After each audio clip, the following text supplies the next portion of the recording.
I would get scared and cold and anxious, and they kept putting the IVs into my arms and I kept ripping them out. I was screaming in anger that there was something in me that needed to come out.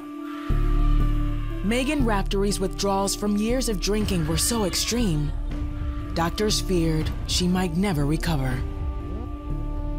I would get off of my hospital bed and go pace the hallways yelling. They thought I was a danger to myself, if not others. I was like a mad woman. Megan started drinking in her early 30s when she lost her fiancé to cancer. She felt robbed of a future with the love of her life. I was empty. I was totally hollow. I went to his funeral and didn't cry, didn't express any emotion. I was like a zombie. I shut down completely. Megan moved to Florida to live with her mother, hoping a new environment would help her escape the memory of her fiancé's death. There, she started drinking. I wasn't a very emotional person, and I think I thought that I needed to be feeling more. So I would drink and I would feel everything. I would start crying and sobbing uncontrollably, and I thought that's how I was supposed to be. I thought that's what was expected of me. 7 months later, Megan moved into a family-owned house where she became a recluse. She shut the world out and drank herself into oblivion every night.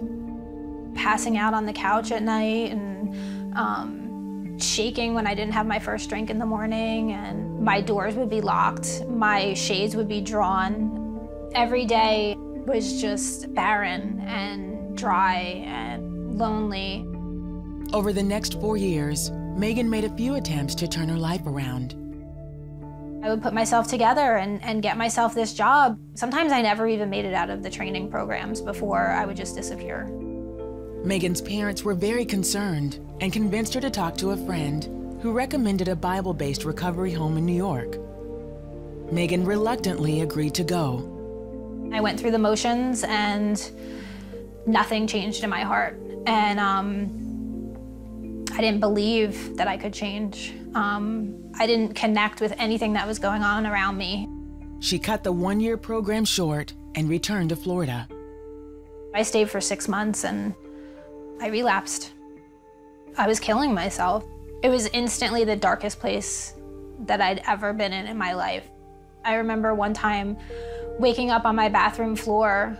I didn't know how I got there, and I was a wreck. And I looked in the mirror and I had a black eye and I had cuts all going down my face, and I realized that what I had hit could have taken my eye out, and somehow it didn't. I hit a towel rack. Megan realized she was going to die if she didn't get help. I was so broken. I was so disappointed in myself for failing again, and I knew it was coming, and I did it anyway, and my family did not know what to do with me. They said that they wanted me to go back to the Walter Hoving home, and I said yes. I said I want to go. I remember having like a glimmer of hope, thinking about God and the goodness of some of the things that I had seen happen there that I didn't allow to happen for myself. But the first night back in the program, Megan started having seizures and was rushed to the ER. The withdrawals were intensified by the battle that was raging in her mind. It felt like spiritual warfare. Ladies from the home would come and they would pray for me, and just God's presence would come into the room. But they would leave and I would get scared, just screaming like a mad woman, yelling, cursing. The ladies from the Hoving home prayed constantly for her until she was free. I believe their prayers got me through what could have been serious brain damage, or the doctors were thinking that I might not come back to reality mentally. I really felt the presence of God for the first time, and he was there in that room with me. He told me that he brought me up from Florida to finish what we had started. I gave my life to Christ, and I gave him my future, and I trusted completely in him, and that, was just a full surrender to me, and that's what I did. I was excited. I had joy, and it was overwhelming. She went through the 1-year recovery program and never looked back. I surrendered everything to God. Humble yourselves before the Lord and he will lift you up in due time. That's what I believed that I had been through. After completing the program, Megan began a new career. Today, she is the Director of Education at the Walter Hoving Home in Las Vegas. I help the ladies in the Learning Center.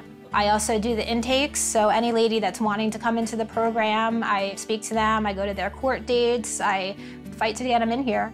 For Megan, life has never been the same. God loved me and I didn't deserve it. God sought me out. I did not seek him out.